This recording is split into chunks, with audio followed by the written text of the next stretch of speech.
Sahabat Fresh Juice, sesaat lagi kita akan mendengarkan Fresh Juice Jumat 23 Juni 2023 bersama Ibu Hernawati Halim dari Pontianak. Selamat mendengarkan.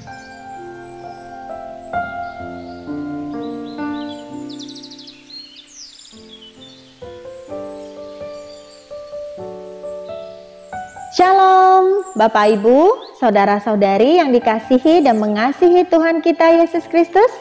Semoga semuanya boleh berada dalam keadaan yang sehat ya, penuh kasih, damai, sukacita, sejahtera, dan bahagia. Puji Tuhan, sungguh bersyukur bagi saya, Herna dari Keuskupan Agung Pontianak, dapat kembali berbagi renungan Daily Fresh Juice pada hari ini tanggal 23 Juni 2023. Mari bersama-sama kita membuka hati dan pikiran untuk merenungkan Injil Suci menurut Santo Matius bab 6 ayat 19 sampai dengan 23. Dimuliakanlah Tuhan. Janganlah kamu mengumpulkan harta di bumi. Di bumi, ngengat dan karat merusakkannya dan pencuri membongkar serta mencurinya. Tetapi kumpulkanlah bagimu harta di surga. Di surga ngengat dan karat tidak merusakkannya dan pencuri tidak membongkar serta mencurinya. Karena di mana hartamu berada, di situ juga hatimu berada. Mata adalah pelita tubuh. Jika matamu baik, teranglah seluruh tubuhmu. Jika matamu jahat, gelaplah seluruh tubuhmu. Jadi jika terang yang ada padamu gelap, betapa gelapnya kegelapan itu. Demikianlah sabda Tuhan. Terpujilah Kristus. Sahabat-sahabat Daily Fresh Juice yang terkasih, hari ini Gereja Katolik merayakan pesta Santo Yosef Kavaso yang dikenal sebagai seorang imam yang berhati lembut, membimbing banyak imam, kaum religius, awam, serta membangkitkan semangat dan pengharapan banyak orang, terutama bagi para narapidana yang dihukum gantung di depan umum pada zaman itu, dengan mendampingi, menguatkan mereka bahwa seberapapun beratnya kejahatan yang telah mereka lakukan, belas kasih dan kerahiman Allah tetap tercurah bagi mereka. Hingga para narapidana ini menerimakan sakramen tobat dan boleh meninggal dalam damai Kristus. Nah, hati Santo Yosef Kavaso ini yang siap mendampingi sesamanya, tentunya dengan segala perjuangannya, adalah merupakan contoh bagaimana kita memusatkan hati kita kepada harta di surga.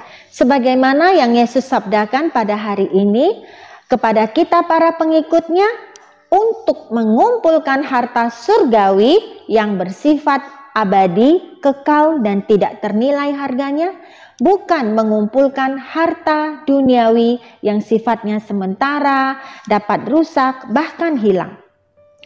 Yesus juga mengingatkan kita untuk menjaga mata sebagai pelita tubuh agar hidup kita menjadi terang.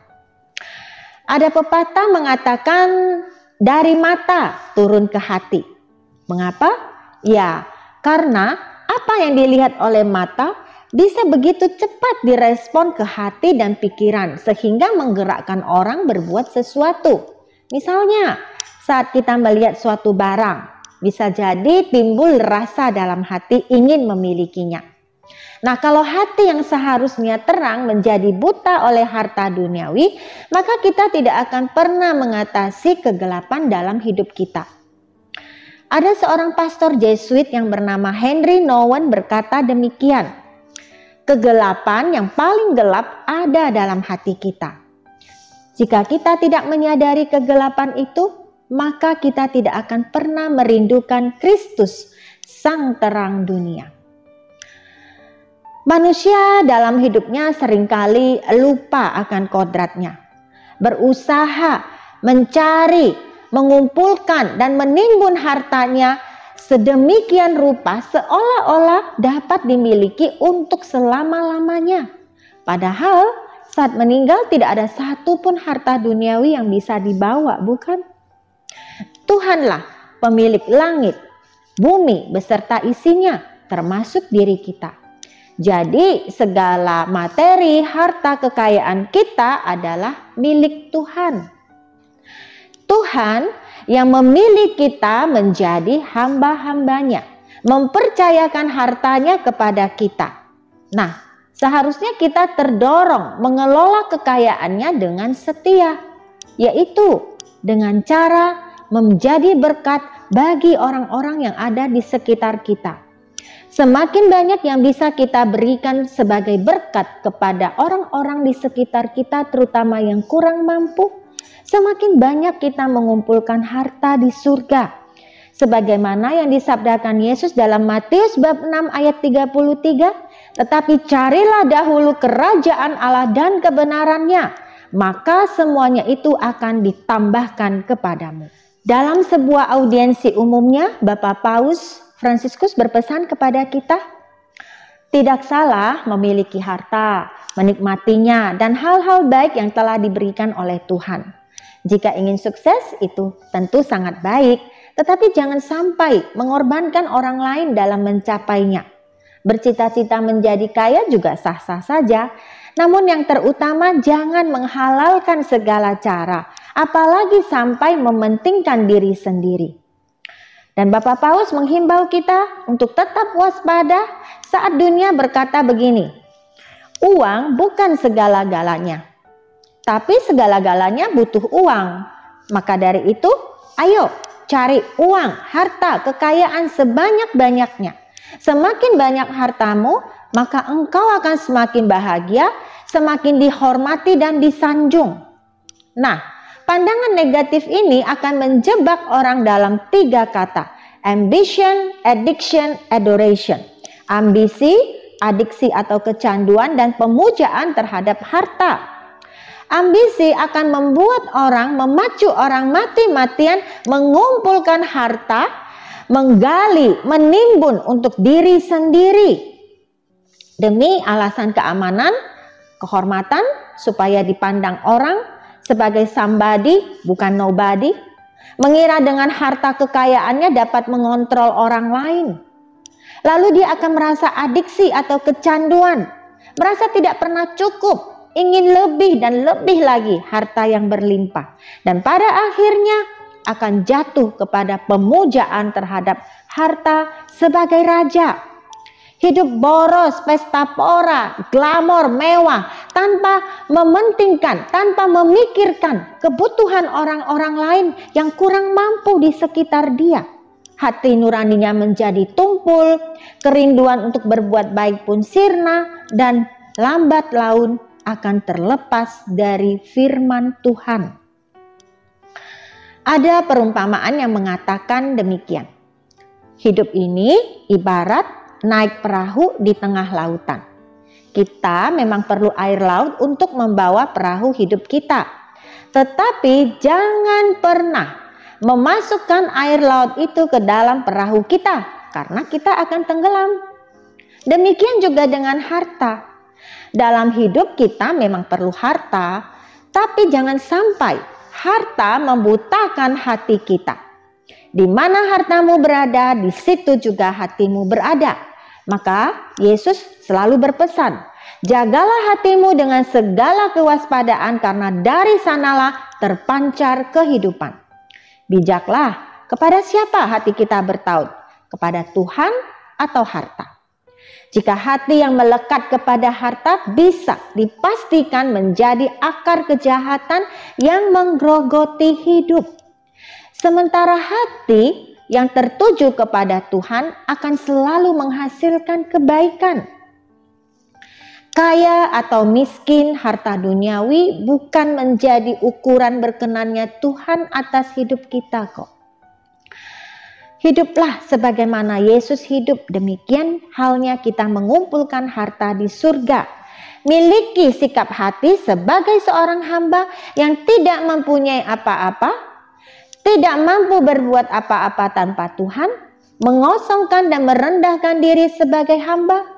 Misalnya, saat terkenal, kaya, sukses, Jangan sampai mengira itu berkat usaha dan kerja keras diri sendiri, tetapi semata-mata karena pertolongan dan anugerah Tuhan.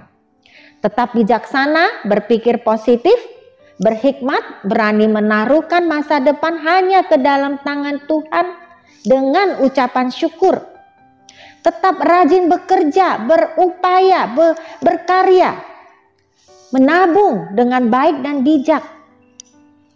Allah tahu segala keperluan hidup kita. Allah mencukupkan dan memelihara hidup kita sebagaimana Ia menjaga bunga bakung di padang dan burung di udara.